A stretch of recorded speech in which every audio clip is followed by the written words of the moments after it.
అతి తక్కువ ఫీజుతో కోచింగ్ ఇస్తూ మీ గవర్నమెంట్ ఉద్యోగం కళని నిజం చేస్తుంది లేస్ అకాడమీ. హాయ్ అండి, ఈనాడు దిల్సే విత్ మీ అంజలిలో నా గెస్ట్ ఎవరు అని అంటే క్యారెక్టర్ ఆర్టిస్ట్ రాజా రవీంద్ర. మరి ఆయన్ని అడిగి ఆయన జీవిత విశేషాల గురించి తెలుసుకుందాం. రాజా రవీంద్ర గారు, ఉరఫ్ రమేష్ గారు, నమస్కారం అండి. నమస్తే. ఎలా ఉన్నారు? బాగానే ఉన్నా. నాకు ఒక్క డౌట్ స్ట్రైట్గా అడిగేస్తాను. ఈ ఫిజిక్ చాలా ఏళ్ళ నుంచి ఇలాగే మెయింటైన్ చేస్తున్నారు. జనరల్గా what you do me physique maintenance కోసం? మెయింటెనెన్స్ కోసం ఏం చేయనండి. నిజమా? మీరు కొంపదీసి మొత్తం ఎంట్రీ అంతలా సింగిల్ వాడితే చెప్తారా అండి? లేదు, మామూలుగా నేను డైట్ ఏం చేయను. కొంచెం లావుతుందని చెప్తే కొంచెం రైస్ తగ్గిస్తే, లేకపోతే ఫుల్గా తినేయటం. ఓకే. సో స్పెషల్గా ఎక్సర్సైజ్ ఏం చేయరు? అంటే జిమ్కి ఎప్పుడన్నా ఓకే వెళ్తా, ఒక రోజు మానేస్తే 1 month వెళ్ళను మళ్ళీ. మీవి చాలా ఇంటర్వ్యూలు చూశానండి. చూసిన చాలా ఇంటర్వ్యూస్లో మీరు మనస్ఫూర్తిగా మాట్లాడలేదేమో అని అనిపించింది. అలాగే ఉండదండి. ఉండదా? ఏదన్నా స్ట్రైట్. ఇన్నాళ్లలో అంటే జనరల్గా మనం సంపాదించింది ఏది మనతో పాటు రాదు, మనం సంపాదించిన పేరే మనతో పాటు వస్తుంది అని అంటారు. అది కూడా రాదు మనతో పాటు, ఇక్కడే ఉంటుంది. ఇది కొత్త విషయం. అంటే 10 మంది చెప్పుకునేది పోనీ మనకంటూ మంచి పేరు కరెక్ట్గా చెప్పట్లేదు మీరు, అందుకని కరెక్ట్ చేసి. Yes yes correct. ఇప్పుడు మన సరే శరీరం పోయినా మనం సంపాదించిన పేరే ఇక్కడ నిలిచిపోతుంది అని, ఇది కరెక్టా? మన పోయాక ఉంటాయండి, లేకపోతే అండి పేరు. అంతేనంటారా? మీరు అన్ని రివర్స్లో వస్తారే. సరే, ఇన్నాళ్లలో రాజా రవీంద్ర గారు సంపాదించిన పేరు ఏంటి అని అంటే ఏం చెప్తారు? అలాగేం చెప్పలేను, మీరు చెప్పాలి. నేనేం సంపాదించాను, నాకెలా తెలుస్తుంది? అంటే జనరల్గా రాజా రవీంద్ర గారు అనగానే గుర్తొచ్చేది ఏంటి జనాల్లో? ఆడు యాక్టరు, చూడగానే విలన్లా ఉంటాడు అనుకుంటారు, అందుకని. హీరోగా ఉంటారు, ఎవరు అనలేదు మిమ్మల్ని? అంటే వేసిన హీరో వేషాలు కాదు కదా. కానీ ఆ ఫీచర్స్ ఉన్నాయి సార్, మీకు ఎవరు అనలేదు మీతో ఆ విషయాన్ని? ఇప్పుడు జగత్ బాబు గారు కూడా హీరోయే కదా. అవును. ఫీచర్స్ని బట్టి కాదండి, మనం వేసే వేషాలను బట్టి ఉంటుంది. Okay, nice. మరి ఒక్కటే ఒక కోరిక ఉంది ఈ ఇంటర్వ్యూలో, మీరు కాదు అని అనకూడదు. అది మీరు అడిగితే నేను చెప్తాను. లాస్ట్లో అడుగుతాను. ప్రశ్న జవాబు మీరే చెప్పేస్తే అలాగే. లేదు, లాస్ట్లో అడుగుతాను, కాదని అనకూడదు. దాన్ని బట్టి ఉంటుంది, ప్రశ్నని బట్టి.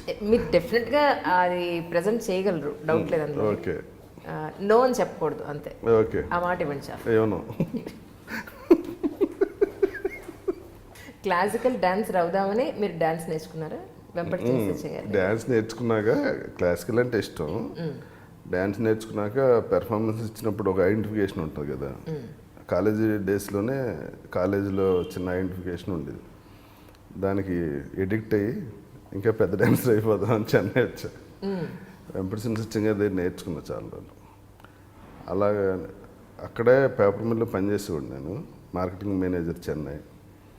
సో ఆ టైంలో ఏదో మెస్లో కలిసి ఒకడు ఎవరో సినిమా చేస్తున్నారంటే వెళ్తే, ఆ రేవతితో మృగతృష్ణ సినిమా చేస్తాం. ఏం చదువుకున్నారండి మీరు? బీకామ్. నైట్ కాలేజీలో చదివా, పగలేమో ఉద్యోగం చేసేవాడిని.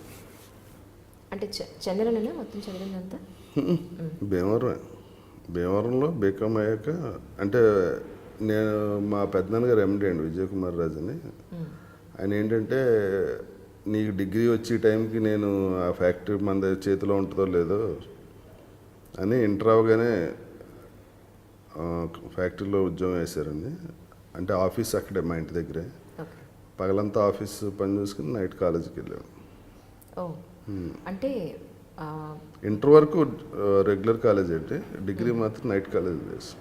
అంటే అవసరం ఉండి చేస్తారా, లేకపోతే మీ హాబీ కొద్ది నేర్చుకోవడానికే అలా చేయాల్సి? అవసరం అంటే అప్పుడు ఏం తెలియదు మనకు. ఆయన అలా అన్నారు, ఓకే. ఆయన అంటే విపరీతమైన ఇష్టం ఉంది. ఓకే. చిన్నప్పటి నుంచి బాగా అడ్మైర్ చేసేవాడు. అంటే ఆయన ఇవాళ మనం ఈ పొజిషన్లో ఉన్నామంటే ఒక రకంగా ఆయన దగ్గర ట్రైనింగ్ అయింది. ఈ పొజిషన్లో ఇంత ఇదిగా అంటే అందరూ, ఇప్పుడు నేను చాలామంది డేట్లు చూస్తున్నా కదా, అందరితో బాగా ఉండటానికి చిన్నప్పటి నుంచి ఆయన దగ్గర ట్రైనింగ్ అది. ప్లస్ ఇక్కడికి వచ్చాక ఓన్లీ చిరంజీవి గారు మన ఈ పొజిషన్లో ఉన్నామంటే ఇక్కడ అంతేనా? క్రెడిట్ గోస్ టు లైఫ్లో ఎలా ఉండాలో ఆయన నేర్పారు, ఇక్కడికి వచ్చాక టోటల్గా ఎలా ఉండాలో ఈయన నేర్పారు. అంటే చాలామంది అనేది ఏంటంటే, ఇండస్ట్రీలోకి వచ్చిన తర్వాత అలా మనం చెప్పకపోతే గెట్ ఆన్ అవ్వలేం కాబట్టి చెప్తారు అనేది ఇప్పుడు నేను చిరంజీవి సినిమాలు ఏం చేయట్లా, నేను చిరంజీవితో లేను. అంటే ఘటానంటే ఇప్పుడు అందరూ నేను ఒక చిరంజీవి పేరు చెప్తే ఇప్పుడు అందరి పేర్లు చెప్పట్లేదు కదా. నాకు లోపల ఏమనిపించిందో అదే చెప్పా, అంతే తప్ప అక్కడికి వెళ్తే వాళ్ళ పేరు, ఇక్కడికి వెళ్తే వీళ్ళ పేరు అలా ఉండదండి. ఇప్పుడు నేను నిజంగానే నాకు ఇన్స్పిరేషన్ ఆయన. చిన్నప్పటి నుంచి విపరీతమైన ఫ్యాన్ నేను. ఈ మొట్టమొదటి సినిమా అవకాశం ఎలా వచ్చిందంటారు మీకు? అదే అండి, మెస్లో భోజనం చేస్తుంటే ఒక అసిస్టెంట్ డైరెక్టర్ మీరు బాగున్నారండి, మేము కొత్త హీరో కోసం ఎదుగుతున్నాం అంటే, నేను సినిమాలో ఏంటంటే లేదండి అని ఆ సాంబశివరావు దగ్గర తీసుకెళ్లారు డైరెక్టర్ ఆయన. అది ఎన్ఎఫ్డిసి నేషనల్ ఫిల్మ్ డెవలప్మెంట్ కార్పొరేషన్లో చిన్న సినిమా చేస్తున్నారు. నేను వెళ్ళినప్పుడు ఆయన లేరు, నా విజిటింగ్ కార్డు ఇచ్చి వచ్చాను. మొన్నడు ఆయన ఫోన్ చేశారు, వెళ్తే నువ్వెవరా అన్నారు. నా పేరు వేసారు రమేష్ అన్న అంటే, ఇంకా కన్నడ హీరో రమేష్ అరవింద్ అనుకుని పిలిచానని. నువ్వేంటి అన్నారు. లేదండి వీళ్ళు ఎవరో చెబుతూ వచ్చానంటే, సర్లే ఏ ఊరు మీద అంటే భీమవరం. అప్పుడు డివిఎస్ రాజు గారు ఎన్ఎఫ్డిసి చైర్మన్. నీకు తెలుసా రాజు గారు అన్నారు. అవునండి మా చుట్టాలు అవుతారు. ఇల్లు ఆయన కలు, ఓకే అంటే నేను పెడతా అన్నారు. ఇల్లు ఆయన కలిస్తే నేను అటువంటి ఏం చెప్పను, వాళ్ళు కాలుతో తీసుకోమని చెప్పారు. చెప్తే అప్పుడు ఫస్ట్ రేవతి గారి దగ్గర తీసుకెళ్ళారు. ఈ కుర్రాడే మీ పక్కన హీరో అని. రేవతి గారు ఏమో నాకు యాక్టర్ బాగుంది కదా, క్యారెక్టర్ ఎవరు వేసినా నాకు ఓకే అన్నారు. తర్వాత కెమెరామెన్, ఆయన పేరు మర్చిపోయింది నేను, అంజలి సినిమా కెమెరామెన్ ఆయన. అంజలి ప్రివ్యూకి వెళ్ళాను నేను ఆ రోజుని ఆయన కలవటానికి. అది అయిపోయాక ఆయన నన్ను చూసి రేవతిడికి అక్కలా ఉంటుంది అన్నాడు. అక్కలా ఉన్న తమ్ముళ్ళలో ఉన్న మనకి ఇంకెవరు లేరు, షూటింగ్ వెళ్ళాలి ఈడే అన్నాడు డైరెక్టర్ గారు.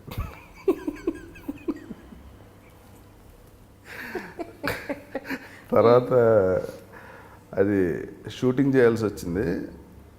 మా ఊర్లో చేసాను సార్, మా పెద్దనాన్నగారు ఎంపీ కదా, మీకు ₹1 ఖర్చు ఉండదు, అందరు స్టేయింగ్ మొత్తం నేను చూసుకుంటాను, మనకు కొత్త కదా అంటే, వద్దయ్యా నీకు అందుకే వేషం ఇచ్చాను అనుకుంటారు అందరూ, నా బరువు పోద్దని. సాంబశివరావు చాలా పెద్ద ఆయన, ఈనాడు సినిమా డైరెక్టర్ ఆయన. అంటే సర్లేండి అన్న. ఊరు వెళ్ళారు, అక్కడ ఏయో గుడివాడ అక్కడికి వెళ్ళారు, లొకేషన్ నచ్చలేదు, రావయ్య మీ ఊర్లో చూద్దాం అన్నారు. వస్తే అక్కడ లొకేషన్స్ అన్నీ నచ్చినాయి. మా పెద్దనాన్న మొత్తం అరేంజ్ చేశారు, షూటింగ్ అంతా అందరూ బాగా క్లోజ్ అనమాట. షూటింగ్ అయ్యాక రేవతి గారు అందరికి అటాచ్ చేయి కళ్ళంటి నీళ్ళు ఓ సెంటిమెంట్గా అయిపోయింది అప్పుడు. ఆ తర్వాత ఆ సినిమా తర్వాత నేను ఆలోచిస్తుండేవాడు, ఇప్పుడు 4-5 సినిమాలు వస్తే రెమ్యునరేషన్ ఎలా మాట్లాడుకోవాలి, ఇలా డ్రీమ్స్లో ఉండేవాడిని. ఆ సినిమా రిలీజ్ అవ్వాలి. ఆ తర్వాత రిలీజ్ చేయమని రామానాయుడు గారి దగ్గరికి వెళ్ళి అడిగారు. సాంబశివరావు బాగా క్లోజ్. సినిమా చూసి నాయుడు గారి సినిమా చూసి, నేనైతే రిలీజ్ చేయలేను ఈ సినిమా, ఆ కుర్రోడు బాగున్నాడు, నా సినిమాలో వేషం ఇస్తానని చెప్పి సర్పేగంలో వేషం ఇచ్చారు నాయుడు గారు. ఆ సినిమా తర్వాత ఇంతవరకు అసలు మళ్ళీ అంటే లైఫ్ అలా వెళ్ళిపోతుంది. అందుకని వాళ్ళందరికీ ఎప్పటికీ కృతజ్ఞత ఉంటుంది. ఇప్పటికి ఎన్ని భాషలో చేశారండి? నేను మలయాళంలో ఒక సినిమా చేశాను, కన్నడ చేశాను, తమిళ్ చేశా, హిందీలో ఒక సినిమా చేశాను, ఈ డైరెక్ట్ చేశారు అంతా వచ్చింది తెలుగు అంతే. అంటే ఆల్మోస్ట్ 10 లాంగ్వేజ్ చేసినట్టే.